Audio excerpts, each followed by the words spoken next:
به نام خدا. دوستان عزیز، امروز میخوام در مورد 5 تا اشتباهات فاحشی که در هنگام خرید متن نسقی انجام میدید توی گیلان با شما صحبت بکنم.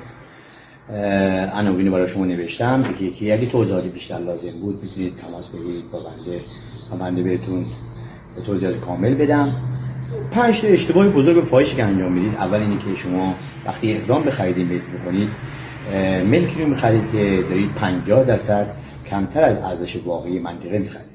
مطمئن باشین که مشکلاتی توش هست که این قیمت برای اون ملک گذاشته شده و بزرگترین خطری که شما رو تهدید میکنه این که اون ملک ممکنه چندین بار فروخته باشن. دوم اینکه ملک رو بدون نقشه برداری و بدون پیاده کردن، بعد از اینکه خرید کردی بدون پیاده کردن و بدون اینکه نقشه ملک و UTM ملک و نقشه UTM ملک رو از مالک امضا بگیرید، ملک رو تحویل میگیرید. این دومین اشتباه بزرگی که انجام میدید.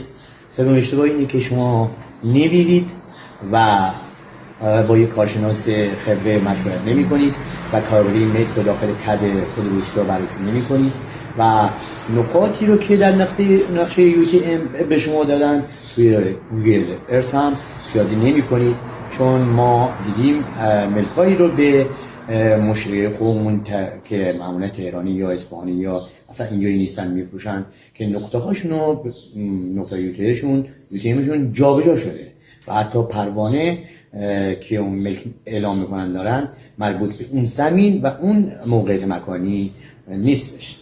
چهارمین اشتباهی که میکنید،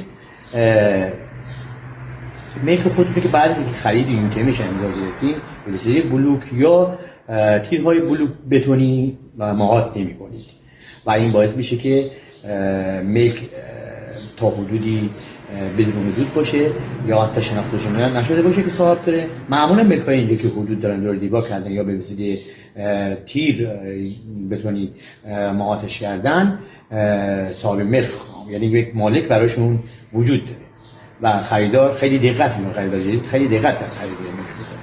پنجمی اینه که ملک رو از مشاور املاک که تجربه کاریش زیر 2 سال خرید میکنید، یعنی اطلاعاتی از مالکین یا اینکه آیا این ملک مشکلاتی در اون وجود داره رو نمیتونه به شما اعلام بکنه.